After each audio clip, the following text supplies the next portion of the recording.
अपने किचन की साफ़ सफाई और हाइजीन मेंटेन करना सिर्फ खूबसूरती नहीं बल्कि हमारे और हमारी फैमिली की सेहत के लिए भी बहुत ज़रूरी है। क्लीन और ऑर्गेनाइज किचन औरत के सलीके की सबसे बड़ी मिसाल होती है। एक औरत कितनी सलीकेमंद है वो अपने किचन से बखूबी पहचानी जाती है। किचन तो वैसे हमने अपनी तरफ से बहुत अच्छे से मेंटेन रखा होता है, लेकिन बाज़ औक़ात हम ऐसी मिस्टेक्स कर जाते हैं जिसकी वजह से किचन अनऑर्गेनाइज और मैसी लुक देने लग जाता है। तो आज मैं आपके साथ बहुत यूज़फुल टिप्स शेयर करूंगी जिन्हें अगर आप अपनी किचन रूटीन में शामिल कर लें तो आपका किचन हमेशा साफ़ सुथरा रहेगा। So let's start the video. अस्सलाम वालेकुम एवरीवन, कैसे हैं आप सब? उम्मीद है कि सब ठीक ठाक होंगे और बहुत खुश होंगे।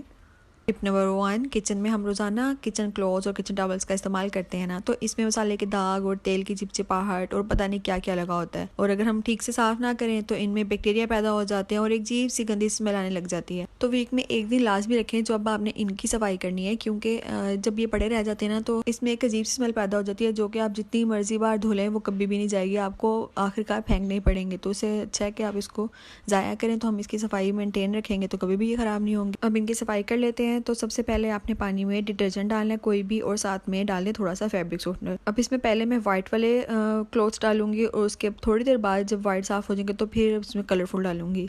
तो इससे क्या होगा ना कि दोनों के कलर आपस में लगेंगे नहीं, और जो सर्फ आपने डाला था ना गर्म पानी में, चिकनाहट खत्म करेगा, और जो फैब्रिक सॉफ्टनर है वो स्मेल को खत्म करने में बहुत ज़्यादा मदद देगा और चमक भी बरकरार रखेगा इनकी। अब देखें पानी कितना मैला हो गया, सारी चिकनाहट निकल गई है। अब वाइट के बाद कलरफुल डाला है ताकि इसका जो कलर निकले भी तो वाइट ख़राब नहीं होंगे। अब इन सबको अच्छे से टैप वाटर से, सिंपल टैप वाटर से वॉश कर लेंगे, और कोशिश क्या करें कि वॉश करने के बाद जो है ना आप इनको धूप में डालें। जितने भी आपके स्टेन्स बाकी रहेंगे ना, जो मतलब कि कोई भी ऑयल का स्टेन अगर बाकी रह गया है, सनलाइट की जो रोशनी होती है ना उसकी वजह से जो है ना ये दाग भी चला जाता है।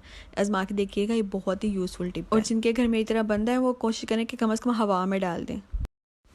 टिप नंबर 2, यकीनन सबके साथ प्रॉब्लम्स होती है कि जब भी आप बर्तन धो के बाहर आते हैं तो आपकी शर्ट जो है ना वो आगे से भीग जाती है, और जो कि बिल्कुल भी सही नहीं लगता, फ्रंट से बहुत बुरी लगती है। इसलिए इससे बचने के लिए आपको क्या करना है कि कोई भी माइक्रोफाइबर क्लॉथ या कोई भी टावल का पीस बर्तन धोते हुए आगे रख लें। इससे क्या होगा कि पानी के छींटे नहीं आएंगे और आपका जो टॉवल है वो अब्जॉर्ब कर लेगा, इस तरह के कपड़े भी गिले नहीं होंगे।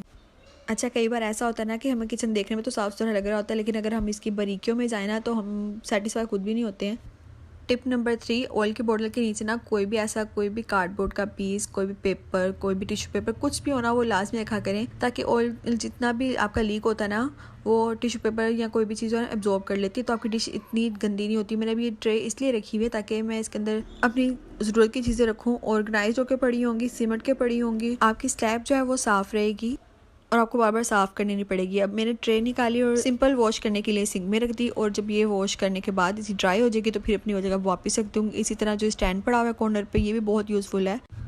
टिप नंबर 4, अब हम बना लेते हैं किचन क्लीनर वाइप्स, और ये बहुत ही इजी हैं। और सबसे पहले जो है ना हमने हमारे घर में जो ऐसे मैश बैग्स आते हैं ये बहुत ही यूज़फुल होते हैं, इनको कभी भी महंगा मत करें। और हम बहुत सी ख़वातीन जो है उनको संभाल के रखती हैं और संभाल के रखने भी चाहिए, बहुत यूज़फुल हैं ये। सबसे पहले हमने क्या किया जी, इनकी कटिंग कर लेनी है। कटिंग करने के बाद इनकी स्ट्रिप्स बना लेनी है छोटी छोटी, और वाइप्स की तरह, जो हम क्लीनिंग आराम से कर सकें। प्रॉपर शेप देने के लिए हमने इसकी कटिंग करनी है। सबसे पहले हम नीचे से कट किया है और फिर ऊपर से इसके हैंडल्स कट कर दिए हैं, उसको साइड पे कर दिया है, उसको भी ज़ाया नहीं करेंगे। अब प्रॉपर शेप आ गई है तो लेफ्ट और राइट साइड दोनों साइड से काट लेंगे और फिर इनकी स्ट्रिप्स बना लेंगे, तो हमारे पास वाइप्स बनके तैयार हो जाएंगे। अगर बाजार से लेकर जाएं तो इतने महंगे पड़ते हैं, और इसको हम रीयूज़ भी कर सकते हैं अगर आपने वॉश करने हो तो, लेकिन मैं इसको रीयूज़ नहीं करूँगी, मैं इसको यूज़ करते साथ ही फेंक दूँगी, क्योंकि ऐसे बैग्स हमारे घर में अच्छे खासे कलेक्ट होते ही रहते हैं। तो वाइप्स को डिप करने के लिए इनका सोल्यूशन बना लेते हैं। सबसे पहले 1 कप मैंने पानी लिया है, उसके अंदर डिश वॉशर लिक्विड डाला है और डाल दिया है साथ सिरका। तो क्वांटिटी आप अपनी मर्ज़ी के हिसाब से भी रख सकते हैं, और बस इतना सा ही काम था, हमारा सोल्यूशन तैयार हो गया। बस इसको अच्छे से मिक्स करके जो हमने स्ट्रिप्स काट के रखी थी वो इसके अंदर डिप कर देंगे, और जब आपको सफाई करनी हो आपने एक वाइप निकालना है और वहाँ से सफाई कर देनी है।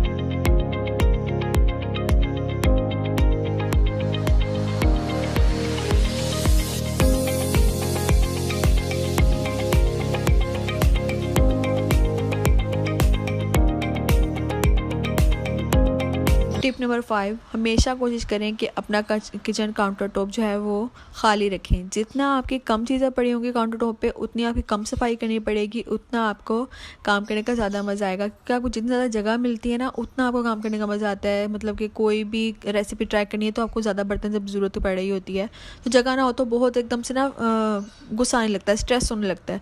तो जितना आपका वर्क स्टेशन खाली होगा, उतना आपको काम करने का मज़ा आएगा। मैंने देखा है काफ़ी लोगों का किचन जो काउंटर टॉप होता है ना, वो भरा होता है चीज़ों से, उनको उलझन नहीं होती, लेकिन मुझे देख के बहुत उलझन होती है। हर एक का अपना पॉइंट ऑफ व्यू है, तो मैं गलत नहीं कह रही हूँ, बस अपना पॉइंट ऑफ व्यू रख रही हूँ। बस कोशिश करें कि एक दो डेकोरेट के पीस हों, और जैसे कि कोई ग्रीनरी लाजमी ऐड करें, ताकि वो है ना आपका किचन का लुक इन्हेंस कर देती है। किचन काउंटर और बाकी चीज़ों के साथ साथ अपने चूल्हों को भी मत भुला करें, क्योंकि उस पर 3 टाइम का हमारा खाना बन रहा होता है, खुश्का वगैरह 3 टाइम रोटी जो बनती है वो गिरता रहता है, तो उसकी सफाई भी बहुत ज़रूरी है।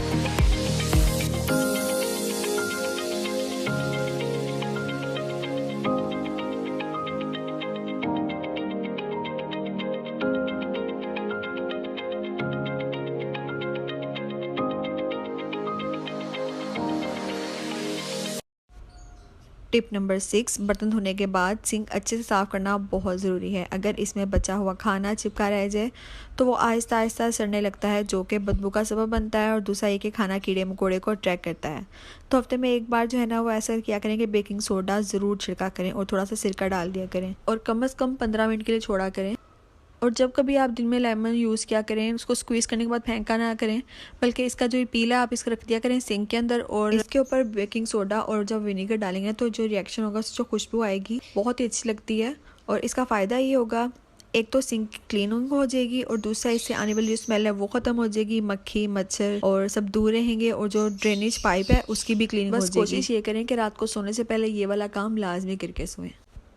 टिप नंबर 7, हम सब अपनी किचन में लकड़ी के चम्मच ज़रूर यूज़ करते हैं। अगर आप ध्यान दें तो इन स्पैचुला पे सब्ज़ी के दाग बहुत जल्दी लग जाते हैं, और कभी कभी तो फूड पार्टिकल्स भी इनके एजेस पर लगे रह जाते हैं, जिसकी वजह से फंगस पैदा हो जाती है, और ध्यान ना देने पर हमारे खाने को भी ख़राब कर सकते हैं। और ये वाला वुडन स्पैचुला पता नहीं मेरा यूज़ नहीं किया, काफ़ी अर्से से कैबिन में पड़ा रह गया, और उस पर देखे कैसे फंगस लग गई है। तो बस इसी की सफाई करते हुए मुझे याद है कि चलो आपके साथ भी शेयर करती हूँ। एक बर्तन लेके इसमें सबसे पहले पानी डालेंगे, और उसके बाद 1 चम्मच मैंने डाला है नमक का, उसके बाद थोड़ा सा डाल दिया है डिश वॉशर लिक्विड का, और उसके बाद हम डालेंगे 1 लेमन कटिंग करके, दो स्क्वीज़ करके, उसका जो पील है वो भी इसके अंदर ही फेंक देंगे। उसके बाद हमने जितने भी हमारे स्पैचुला हैं वो धो के, एक बार धो के, तो उसके बाद फिर उसके अंदर हमने पानी के अंदर डालना है, ठीक है। जो ज़्यादा फंगस इस पर लगी हुई थी ना, उसको मैंने अलग से धोया है, क्योंकि पहले वाले जो 2 यूज़ हैं वो तो आम रूटीन में यूज़ हो रहे होते हैं। तो जो एक पड़ा रह गया था ना, उसको मैं पहले साबुन से जिस तरीके से धो लिया, उसके बाद मैंने इसके अंदर डाला है। थोड़ी देर उबालने के बाद इन चम्मच को ऐसे हम छोड़ देंगे पानी में। अब आप नोटिस करेंगे कि सारी गंदगी जो थी वो निकल गई है, और चम्मच जो है वो एकदम से साफ़ हो जाएंगे, जितनी भी चिकनाहट है ना वो सारी साइड पे आ जाएगी। अब जैसे आप स्क्रीन पे देख भी सकते हैं, तो महीने में एक बार इनकी डीप क्लीनिंग लाजमी कर लिया करें।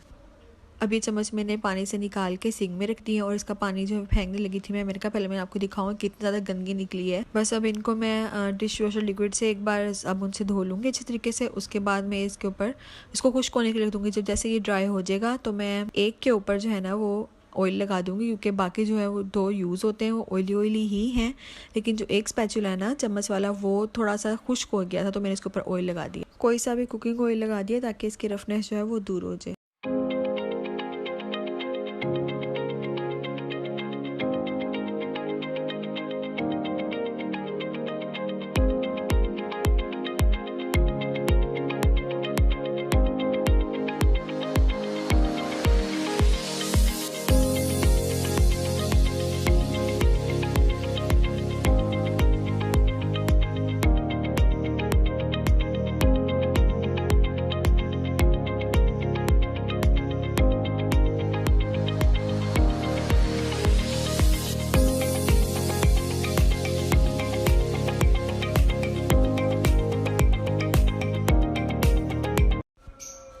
टिप नंबर 8, घर में हमारे ना ऐसे जो डेली यूज़ के स्पून्स होते हैं वो यूज़ कर करके उनकी जो शाइन है वो ख़त्म होने लगती है।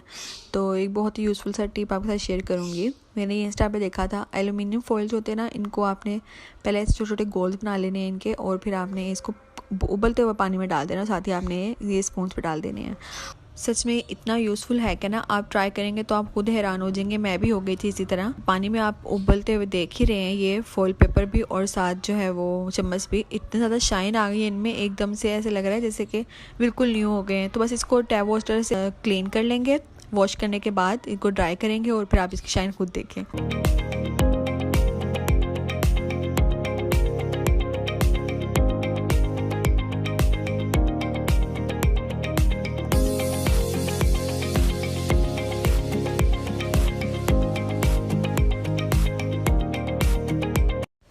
टिप नंबर 9, हम सबके घर में टी स्टैंडर्स तो लाजमी मौजूद होते हैं। उसके अलावा दूसरे स्टैंडर्स भी होते हैं जिसमें आटा छानना और यखनी वगैरह के लिए यूज़ हो रहे होते हैं, तो इनकी सफाई भी बहुत ज़रूरी होती है। आज की सफाई की बात कर लेते हैं। सबसे पहले आपने उबलते हुए पानी में डिश वॉशर लिक्विड डालना है। उसके बाद थोड़ा सा बेकिंग सोडा और विनेगर, इन सब को डालने के बाद आपने जितने भी स्टैंडर्स हैं आपने वो इसके अंदर रख देने हैं। और जब तक आप ये बॉईल हो रहा है आपने देखना है कि इसकी जो साइड वाली जो साइड्स है ना वो सॉफ्ट होने लग जाएंगी। जब वो सॉफ्ट हो जाएंगी तो आपने इनको निकाल लेना है। और उसके बाद आपने देखना सारा पानी गंदा हो गया ना, साइड जितने भी इसके अंदर स्टेन्स पत्ती वगैरह जो कुछ भी फंसा हुआ था वो सब निकल के खुद ब खुद बाहर आ जाएगा। और आपने बस क्या करना है, एक कोई भी टूथब्रश ले लीजिए, उसकी मदद से आपने इसको साफ़ करना है। और जितने भी वो मैल कुचैल या जो कुछ भी था ना वो सॉफ्ट हुआ था ना, उसकी वजह से वो जल्दी जल्दी साफ़ हो जाएगा और आपके स्टैंडर्ड्स फिर से नए जैसे हो जाएंगे।